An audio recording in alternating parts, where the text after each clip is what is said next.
السلام علیکم recording number 2 ہم سوال نمبر 3 سے شروع کریں گے۔ جیسا کہ ہم نے پہلی ریکارڈنگ میں 2 سوال ریکارڈ کر لیے ہیں، اب ہم تیسرے سوال سے شروع کریں گے۔ نظریہ پاکستان سے کیا مراد ہے؟ نظریہ پاکستان کے ارتقاء کے بارے میں لکھیں۔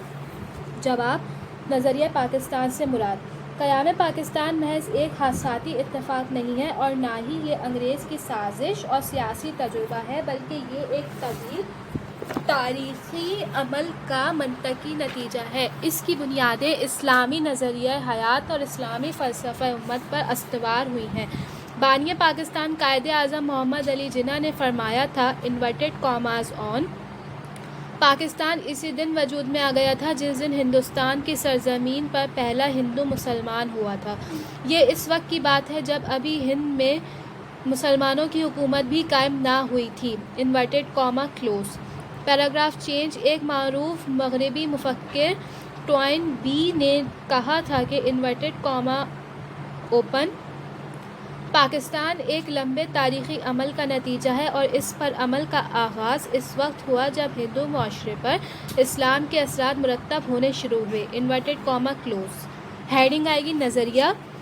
پہلا پوائنٹ ہے پوائنٹ نمبر 1 وہ فکری لائحہ عمل جس میں کسی قوم کے سیاسی، معاشی اور معاشرتی مسائل کا حل وجود ہو نظریہ کہلاتا ہے۔ پوائنٹ نمبر 2 ویبسٹر کے مطابق نظریہ کسی تہذیبی، سیاسی یا معاشرتی تحریک کے عام منصوبہ یا لائحہ عمل کا علمی بیان ہے۔ پوائنٹ نمبر 3 جارج براس کے الفاظ میں انورٹڈ کاما عام زندگی کا کوئی ضابطہ یا ایسا پروگرام جس کی بنیاد فکر و فلسفہ پر استوار ہو آئیڈیالوجی یا نظریہ کہلاتا ہے۔ انورٹڈ کاما کلوز ہادی برحق رسول اکرم صلی اللہ علیہ وآلہ وسلم نے اپنی پاکیزہ تعلیمات کی بدولت رنگ و نسل کے بت توڑے اور علاقائی اور لسانی بنیادوں پر شرافت اور برتری کے دعوے باطل ٹھہرائے۔ جہاں نظریاتی بنیادوں پر مشرق میں بسنے والے مغرب میں بسنے والے بھائی بھائی بنے، وہاں نظریاتی اختلاف کی بنا پر باپ بیٹے اور بھائی بھائی کے رشتے ختم ہو گئے۔ اس طرح مسلمان اور کافر 2 قومیں بن گئیں۔ پاکستان کی بنیاد میں یہی 2 قومی نظریہ ہے۔ ہیڈنگ آئے گی نظریہ پاکستان کا ارتقاء۔ بر صغیر پاک و ہند میں اگرچہ پاکستان کی اصطلاح جنوری 1933 میں پہلی بار چودھری رحمت علی نے استعمال کی، لیکن اس کا بے نام سا مفہوم سالہ سال سے موجود تھا جسے ہم 2 قومی نظریہ کہتے ہیں۔ یوں تو نظریاتی لحاظ سے پہلے ہندو کے مسلمان ہونے پر پاکستان کی بنیاد رکھ دی گئی تھی، لیکن اس کا عملی طور پر قیام 14 اگست 1947 کو عمل میں آیا۔ مسلمانوں کے دور عروج میں اکبر اعظم کے عہد میں مسلمانوں کے جداگانہ تصور کو مٹانے کی کوشش کا آغاز ہوا تو قدرت کی طرف سے حضرت شیخ احمد سرہندی رحمۃ اللہ علیہ کو منتخب کیا گیا۔ انہوں نے مسلمانوں میں پیدا ہونے والے بگاڑ کا خاتمہ کیا۔ دور زوال میں سید احمد شہید، شاہ ولی اللہ، حاجی شریعت اللہ جیسے بزرگوں نے مسلمانوں کی اصلاح کی تحریکات چلائیں۔ انگریزوں کے دور میں سر سید احمد خان نے بر صغیر کے مسلمانوں کو مکمل تباہی سے بچایا اور ترقی کی راہ پر چلایا۔ یہ سر سید احمد خان ہی تھے جنہوں نے مسلمانوں کے لیے قوم کا لفظ استعمال کیا۔ انہوں نے فرمایا اگر مسلمان یہ فرض کر لیتے ہیں کہ ان کے پاس کوئی مذہب نہیں ہے تو پھر یہ ہندوؤں کے ساتھ ایک قوم ہو سکتے ہیں، اگر ان کا کوئی مذہب ہے تو یہ ہندوؤں سے علیحدہ قوم ہے۔ ان میں بہت سے اختلافات موجود ہیں، وقت گزرنے کے ساتھ ساتھ یہ اختلافات زیادہ ہوتے جائیں گے۔ پیراگراف چینج سر سید احمد خان نے 2 قومی نظریہ پیش کیا۔ ان کی قائم کردہ جماعت محمدن ایجوکیشنل کانفرنس نے بر صغیر کے مسلمانوں کی تعلیمی رہنمائی کے ساتھ ساتھ سیاسی رہنمائی بھی کی۔ پھر اسی کے بطن سے آل انڈیا مسلم لیگ نے جنم لیا، جو ابتدا میں مسلمانوں کے مفادات کی ترجمان تھی، پھر حالات و واقعات نے اسے ایک الگ وطن کے مطالبے کی منزل تک پہنچایا۔ شوکت علی، مولانا حسرت موہانی، مولانا ظفر علی خان اور سب سے بڑھ کر علامہ اقبال، چودھری رحمت علی، قوما نوابزادہ لیاقت علی خان اور قائد اعظم محمد علی جناح نے قوم کو منزل تک پہنچانے میں رہنمائی دی۔ سوال یہیں پہ ختم ہوتا ہے۔ سوال نمبر 4، نظریہ پاکستان کی اساس کیا ہے؟ جواب، نظریہ پاکستان کی اساس، نظریہ پاکستان کی بنیادیں جن عناصر پر رکھی گئی ہیں وہ مندرجہ ذیل ہیں۔ پوائنٹ نمبر 1، اسلام۔ پوائنٹ نمبر 2، علیحدہ و وطنیت۔ پوائنٹ نمبر 3، جمہوری یا شورائی نظام۔ پوائنٹ نمبر 4، سماجی انصاف، مساوات اور ذمہ داری۔ پوائنٹ نمبر 5، بنیادی انسانی حقوق۔ پوائنٹ نمبر 1، اسلام۔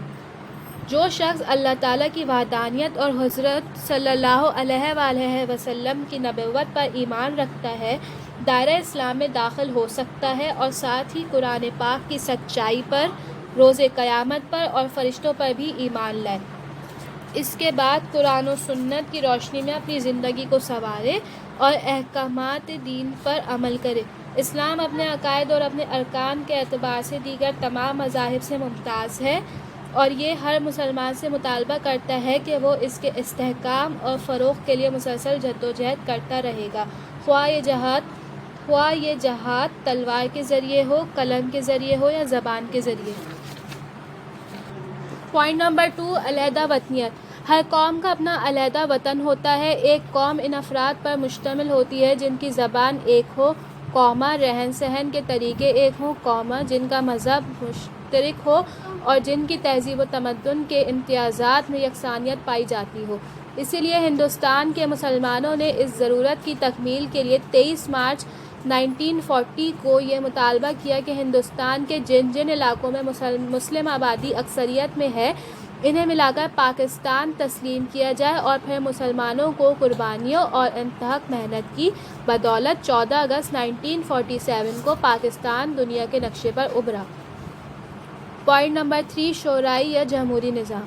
اسلامی مملکت میں ملک کے تمام معاملات کو شوریت کے نظام کے تحت طے کیا جاتا ہے، یعنی ملک کے سیاسی، سماجی، ثقافتی امور باہمی مشورے سے چلائے جاتے ہیں، اور یہی اسلامی جمہوریت ہے۔ سورہ آل عمران میں بھی اسی شورائیت پر زور دیا گیا ہے۔ آپ صلی اللہ علیہ وآلہ وسلم بھی تمام امور مملکت باہمی مشورہ سے چلایا کرتے تھے، لہذا تشکیل پاکستان کے دوران میں یہ سوال پیدا ہوا کہ پاکستان کا نظام حکومت کیا ہوگا، تو بلا شبہ اسے اسلامی ہونا تھا، اور اسلامی نظام مملکت کے معنی اسلامی جمہوریت یا شورائی نظام مملکت کے ہیں۔ پوائنٹ نمبر 4، سماجی انصاف، مساوات اور ذمہ داری۔ نظریہ پاکستان کے بنیادی تقاضے کے مطابق حکومت پاکستان کا فرض ہے کہ اپنے اقتدار اور اختیارات کا استعمال کرتے ہوئے سماجی انصاف، انسانی مساوات اور ذمہ داری کے اصولوں کو مد نظر رکھے۔ ارشاد باری تعالیٰ ہے کہ کسی گروہ کو دشمنی تمہیں اتنا مشتعل نہ کر دے کہ انصاف سے پھر جاؤ، عدل کرو، یہ خدا ترسی سے زیادہ قریب ہے۔ پوائنٹ نمبر 5، بنیادی انسانی حقوق۔ بنیادی انسانی حقوق ان حقوق کو کہا جاتا ہے جو انسان کو انسان ہونے کی بنا پر حاصل ہوتے ہیں۔ یہ رنگ و نسل، علاقے، زبان اور دوسری امتیازات سے ماورا ہیں۔ ان حقوق کی ضمانت آئین میں دی جاتی ہے۔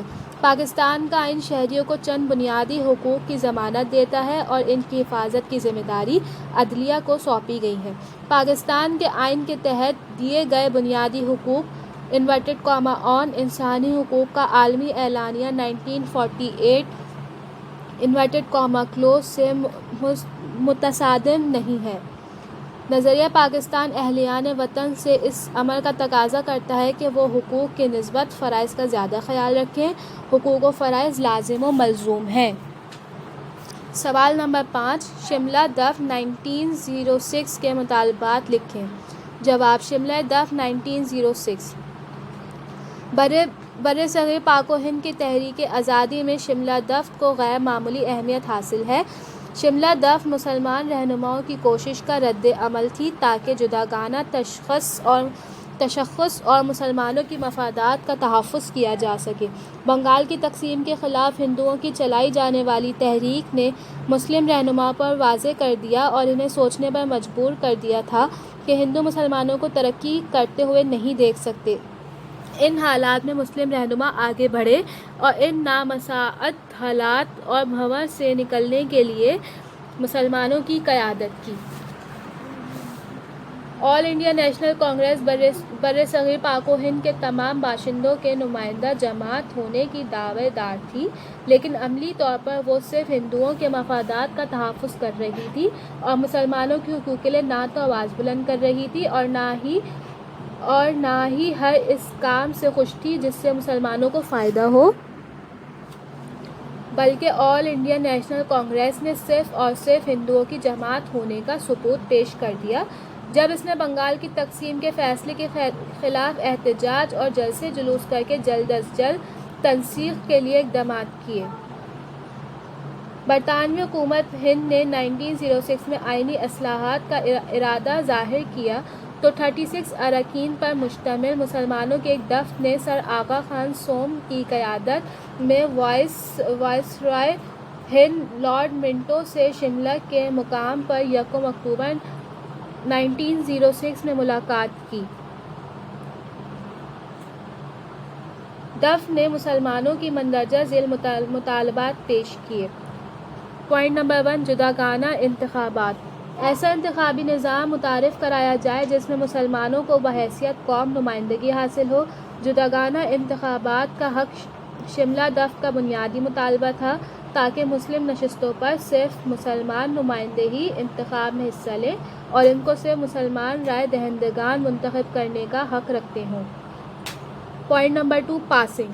مسلمانوں کی نمائندگی مجالس قانون ساز میں عددی عنصر کو مد نظر رکھ کر نہ دی جائے بلکہ ان کے سیاسی اہمیت اور ان کی خدمات کو ملحوظ نظر رکھ کر نشستیں دی جائیں۔ دفعہ نے مطالبہ کیا کہ ان کو زائد نشستیں دی جائیں، اسے پاسنگ کہا جاتا ہے۔ پوائنٹ نمبر 3، نمائندگی۔ حکومت مزید مناسب